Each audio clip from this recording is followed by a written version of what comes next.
প্রিয় শিক্ষার্থীবৃন্দ, আমি আজকে একটা বিষয় নিয়ে কথা বলবো তোমাদের সাথে। সেটা হচ্ছে 0 সমান কত হয়। এই প্রশ্নটা আমার অনেক স্টুডেন্ট আমাকে করেছে, তাই আজকের ভিডিওটা শুধুমাত্র এই জন্যই বানানো, 0 সমান কত হয়।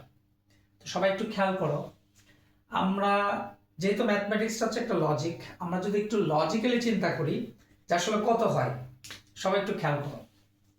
আমাদের ফর্মুলা, সূচকের যে ফর্মুলা, এক্সপোনেন্টস বা ইন্ডিসিসের যে আমাদের ফর্মুলা, সেটাতে বলতেছে a⁴ সমান হচ্ছে 1,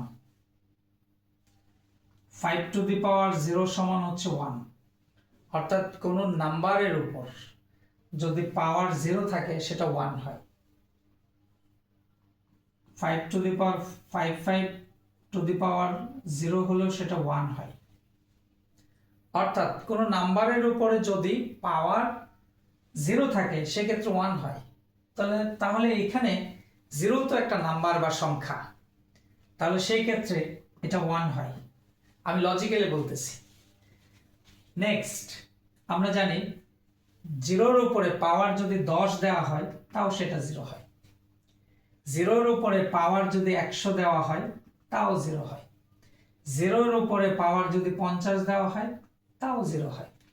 তাহলে লজিক্যালি 0-র উপরে পাওয়ার যেটাই থাকুক না কেন তাহলে 0 হয়। তার মানে আমাদের রেজাল্ট কিন্তু দুইটা চলে আসলো। 0⁴ হচ্ছে 1, 0⁴ হচ্ছে 0। তাহলে ম্যাথমেটিক্স একটা কন্ট্রাডিকশন পাওয়া গেল।